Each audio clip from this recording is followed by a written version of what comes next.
Bersama saya Mastura Malak dalam rentasan berita edisi 1493. Antara paparan utama. PMX angkat Malaysia menjadi negara hebat. Tangisan RUU 355 esakannya entah ke mana. Jangan lempar batu sembunyi tangan.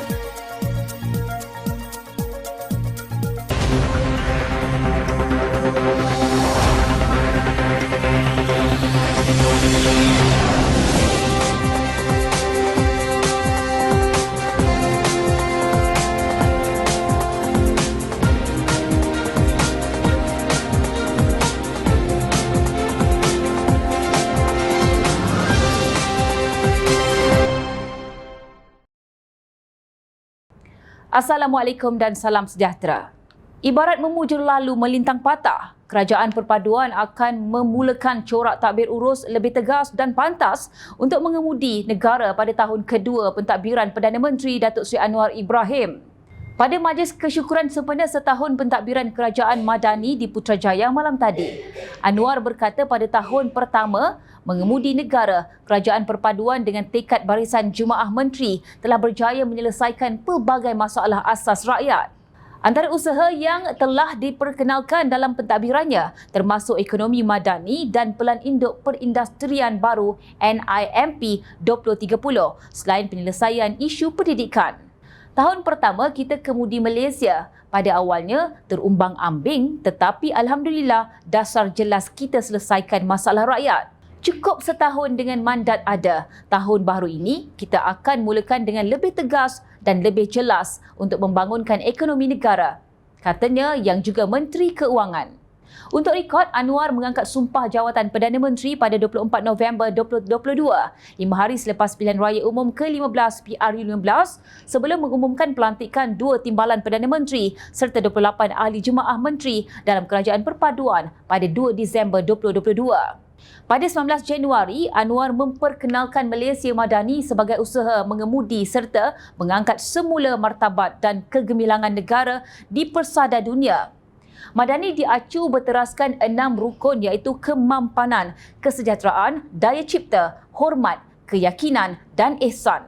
Mengimbau kembali pembentukan Kerajaan Perpaduan, Anwar berkata ia adalah hasil kebijaksanaan yang di-Pertuan Agong Al-Sultan Abdullah Riyatuddin Al-Mustafa Billah Shah serta tekad parti politik yang ingin menyelamatkan negara selepas PRU15. Bila yang di-Pertuan Agong sebut bentuk Kerajaan Perpaduan, kita bersatu padu, kumpulkan kekuatan dan ketepikan pertempuran politik lama untuk selamatkan negara. Ada memilih tangguh dan tolak, tetapi kami memilih terima iaitu bentuk Kerajaan Perpaduan, katanya sambil menambah parti yang membentuk Kerajaan Perpaduan memberi komitmen kukuh untuk mengangkat martabat rakyat negara ini. Sementara itu, Anwar turut menzahirkan rasa bangga di atas komitmen barisan Jemaah Menteri menekankan tata kelola yang baik dalam usaha menghentikan amalan rasuah dan salah guna kuasa di negara ini. Alhamdulillah, sepanjang setahun kita pantau melalui Suruhanjaya Pencegahan Rasuah Malaysia SPRM, saya bangga kerana keputusan kita yang ikut proses tata kelola, ikut tender dan bagi amaran yang keras. Pimpinan tidak boleh guna kuasa untuk kayakan diri dan keluarga. Seminggu lalu, ditanya laporan SPRM, Lembaga Hasil Dalam Negeri dan Polis, pimpinan kita dapat pertahan supaya menghentikan amalan salah guna kuasa dan rasuah, katanya lagi. Anwar turut mengingatkan semua pihak agar bersatu padu dan tidak memusuhi antara satu sama lain kerana ia akan merugikan negara. Pada majlis itu, Anwar bersama-sama Timbalan Perdana Menteri Datuk Seri Fadilah Yusof dan barisan Jemaah Menteri serta kira-kira 5,000 jemaah menunaikan solat maghrib, isyak dan solat hajat serta membaca surah Yasin yang dipimpin Imam Besar Masjid Negara Ehsan Muhammad Hosni. Datuk Seri Anwar Ibrahim akan menjadikan Malaysia kembali menjadi sebuah negara yang hebat dalam tempoh 2 atau 3 tahun lagi berdasarkan keupayaan dan potensi yang ada. Usaha itu mampu direalisasikan beliau hasil pendekatan dan kerjasama penuh yang diberikan semua pihak termasuk penjawat awam. Beri masa 2 atau 3 tahun, Malaysia dapat diangkat sebagai satu negara hebat, katanya lagi. Rasuah, penyelewengan dan pembaziran. PMX menegaskan ia harus dihentikan kerana memberi kesan pengagihan kepada golongan memerlukan. Pembaziran mengakibatkan kerugian jutaan ringgit dan amalan itu perlu dibantras dengan tekad politik daripada jemaah menteri serta dukungan pegawai kanan kerajaan. Paling ketara ialah kerana tata kelola dan penyelewengan diterima sebagai satu sistem kerana beberapa skandal besar tidak mungkin berlaku hanya dengan ahli politik yang korup. Penghargaan dirakamkan kepada jemaah menteri, ketua setiausaha negara dan pimpinan penjawat awam kerana mempamerkan prestasi membanggakan dalam tempoh setahun kerajaan perpaduan memerintah. Usah mendabik dada, teruskan usaha murni membina negara bangsa, persetankan segala tumahan dan fitnah jahat sang bacol yang hanya tahu meruntuhkan negara. Dakwaan sesetengah pihak mendakwa kerajaan perpaduan meninggalkan Islam adalah tidak berasas dan fitnah untuk menjatuhkan kerajaan ketika ini. Kerajaan pimpinan Perdana Menteri Datuk Seri Anwar Ibrahim ketika ini tidak mengizinkan perbuatan mencuri dan menghukum orang lain sewenang-wenangnya. Kerajaan perpaduan tidak pernah mengizinkan orang curi duit, tidak izinkan hukum orang sewenang-wenangnya, masih tetap Islam, jaga kepentingan Melayu dan Bumiputera. Justru adalah sangat tidak adil fitnah yang menyatakan bahawa kerajaan hari ini meninggalkan Islam dan agama. Malah kononnya hanya kelompok tertentu sahaja yang menjaga Islam dan agama. Pengundi di pilihan raya kecil PRK Kemaman diingatkan agar tidak termakan propaganda PAS yang mencela atau mempersoalkan setiap tindakan kerajaan perpaduan yang kononnya didakwa tidak Islamik serta menzalimi rakyat. Menurut mantan Esko Selangor Dr. Yaakob Sapari, ketika PAS berkuasa, rekod perkhidmatan mereka lebih buruk daripada kerajaan perpaduan dan hanya leka dengan kedudukan sebagai menteri atau menjaga jawatan di peringkat kerajaan pusat. Katanya PAS tidak melakukan perkara yang sepatutnya mereka buat ketika berkuasa, tetapi apabila telah hilang kuasa, menuduh pemimpin kerajaan semasa tidak menjaga Islam atau tidak memberi peruntukan kepada pembangkang dan sebagainya. Saya nak share, satu hari saya bercuti di sini, iaitu duduk di Hotel Awana Kijal di Kemaman. Elok saya sampai, tiba maghrib, saya nampak kereta menteri. Rupanya, timbalan Presiden PAS Tuan Ibrahim, saya jumpa dia. Saya kata, Datuk nak buat apa pun Datuk buatlah ketika ada kuasa. Nak pindah akta, pindahlah. Nak jadikan istilah royalty bagi Terengganu dan Kelantan satu yang wajib masuk dalam perlembagaan, buatlah. Rupa-rupanya 33 bulan jadi kerajaan, apa pun tak dibuat. Saya pernah jadi exco, nak ubah waktu ada kuasa. Tetapi dia, iaitu PAS, syok menjadi menteri. Apa pun tak dibuat. Bila tak ada kuasa, hari ini menjerit kenapa tak dibuat kerajaan semasa. Soalnya dalam ceramah di Kemaman malam tadi. Tegas Yaakob, PAS tidak sewajarnya memperkecilkan program atau skim yang diperkenalkan oleh kerajaan perpaduan kerana usaha itu telah berjaya meringankan beban hidup rakyat. Sedangkan kata beliau, sepanjang 33 bulan PN memerintah kerajaan persekutuan, banyak perkara yang tidak beres dan diselesaikan oleh mereka. Kerajaan perpaduan baru genap setahun, 12 bulan. Dia 33 bulan tak buat apa-apa. Saya jumpa supul beliau di Surau Dewan Negara. Saya kata, YB nak tukar istilah, tukar sekarang. Biar perkataan dalam bajet peruntukan itu jelas, tetapi apa pun tak dibuat. Berhimpun di KL menangis-nangis berdoa RUU 355. Jadi kerajaan apa pun tak dibuat. Ini berhimpun lagi, apa pun tak dibuat. Kata Yaakob mempersoalkan isu hukum hudud. Terbaru, PAS mengajak rakyat menentang kerajaan perpaduan apabila ada pihak yang berani mencabar undang-undang jenayah syariah di Kelantan yang hukumnya bertindih dengan undang-undang sivil.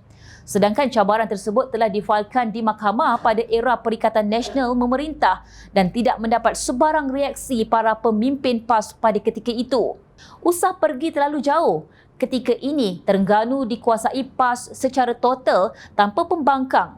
Setakat ini, apa yang anda dengar tentang hukum hudud yang dilaungkan PAS selama ini? Ada apa-apa berita? Jangan cakap pasal satu negara jika satu negeri pun gagal diubah. Kuasa sudah di tangan anda, tunggu apa lagi? Takkanlah Tan Sri Abdul Hadi Awang masih menunggu jawatan duta khas untuk mulakan semua itu di Terengganu? Bab bercakap berdega-dega, bab membawa naratif Islam dan Melayu terancam dan dizalimi, serah kepada PAS yang memang kaki fitnah. Bab episod gila kuasa, apa saja sanggup dilakukan mereka asalkan kuasa diperoleh walaupun dengan cara tebuk atap dan memperkosa demokrasi.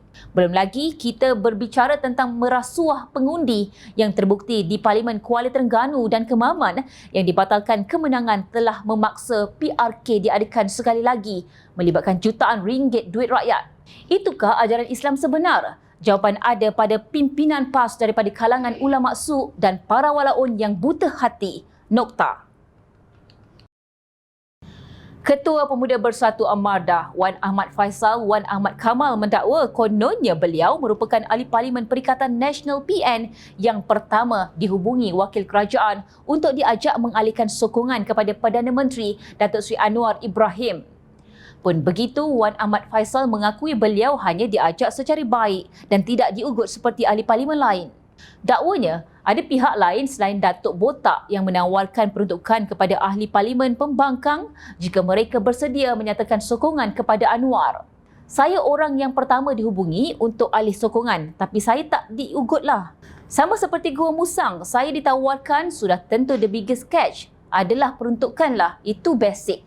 Katanya pada sidang media sempena Perhimpunan Agung Tahunan Sri Kandi Armada, Sri Kandi Muda dan Bersekutu Bersatu kelima di Shah Alam.